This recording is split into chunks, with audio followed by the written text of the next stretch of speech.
when Toto talks about finding the key, what he's really talking about is there an aerodynamic solution that we can apply to the car that will make this problem go away?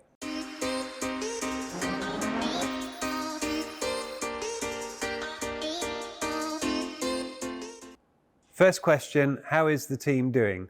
Well, before I start, thank you for asking and thank you for the kind thoughts. That was a tough race weekend.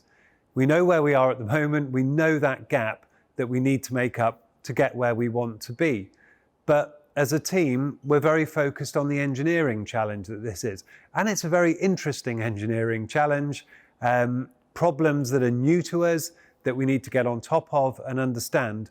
And there's an enormous amount of energy back here going into that. But day by day, we're moving forward. We're learning more about it. And hopefully soon, maybe even as soon as Miami, we can start to bring some parts to the car that will hopefully give us an indication on whether we're moving in the right direction. So we're not expecting to solve this overnight. But if we can get a clue that we're going in the right direction, that we've really got to the bottom of what's going on, then we'll be quite pleased that we're just moving on the right path.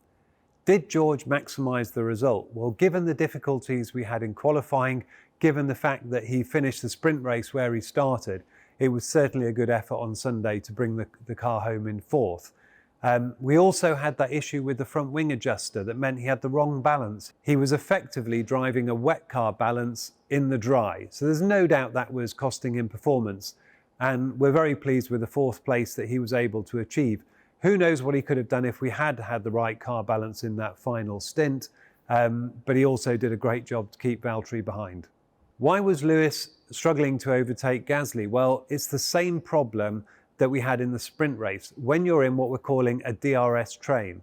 Now, the combined effect of the DRS in Imola plus the tow gives you around half a second of advantage to a car that you're following. The issue is that if that car is following another car and they themselves have DRS, almost all of that advantage is wiped out. And that was principally the issue that Lewis had, that because Gasly had DRS, they were following almost an identical speed profile down the straight. Lewis wasn't really able to get alongside, and that was why he spent the whole race rather frustratingly stuck in that position.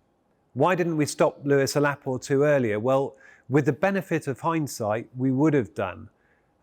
If you look at the issues though as to why we didn't do that, well, there was a dialogue with Lewis, but we had a car all weekend that was struggling with warm-up, and going out on slick tyres on a damp track is a very challenging situation, and really we need to understand why we've got this warm-up problem. We know from previous races, we know from previous damp qualifyings that those are conditions that Lewis excels in. He's very, very good in those changing conditions. But as I said, there's an underlying problem we've got with this car. It's very difficult for us to generate temperature, and we need to fix that before we'll get back into a situation where we can really gamble on those changing conditions. The issue with George's front wing. Well, when we make an adjust in a pit stop, we actually use an electronic gun that can put a pre-programmed number of turns in there. And we have to do that because the stops have got so quick, you can no longer make a manual adjust where the mechanics on the front wing would count the number of turns. So we have a gun that does this, and we can program how many turns we want it to do, and it will deliver that. The issue we had with this particular stop was actually that both guns had got knocked as they went in on the front wing end plate. The front wing end plates on these cars are much bigger, and that had caused the gun to reset. So it wasn't so much that anything had broken, it was really one of those issues that's a feature of the changes that we've made on the car. It hadn't occurred to us before in practice sessions where we're trying pit stops or pit stop practice itself. But that was why we didn't actually get any adjust on George's stop. And the upshot was that he had to drive the entire stint with that much lower flap angle that we would normally run in the wet. It is fair to say that we struggled with tyre warm-up this weekend. It was the coldest track we've been to, the first time we've been running wet conditions in the race. And that certainly cost us in qualifying, leading to those fairly disappointing positions starting the sprint race. On Sunday, the situation wasn't as bad. Now, whether that's a function of it being a formation lap rather than an out lap, The drivers also worked very hard on how much temperature they could get into the tyres during that formation lap. They knew that that was going to be a challenge. But as you saw with George in particular, he made good progress off the line. It was challenging for the first few corners, but temperatures did come up okay, and that contributed to his strong finish. This question's about what Toto meant when he said we haven't found the key to unlocking the solution. Well, it's obviously a bit of a cliche, but the reality is we can't run the car where we designed it to be run. We're having to run higher ride heights, and by running higher ride heights, it's got less performance. Now, that might be true for almost every car on the grid. Lots of people are suffering with this problem, and we know that lifting the car is a way of alleviating it.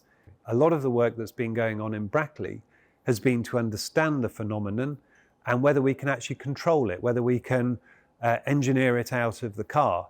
And when Toto talks about finding the key, what he's really talking about is there an aerodynamic solution that we can apply to the car that will make this problem go away? Now, being realistically, we think this will be something we approach in steps rather than one big moment where the whole thing vanishes. But we are seeing encouraging signs, and as I said, we're hoping to bring parts to the car soon, maybe even Miami, where we can hopefully see progress on this issue. Thank you for sending in all your questions. We'll be back in 2 weeks after the Miami Grand Prix.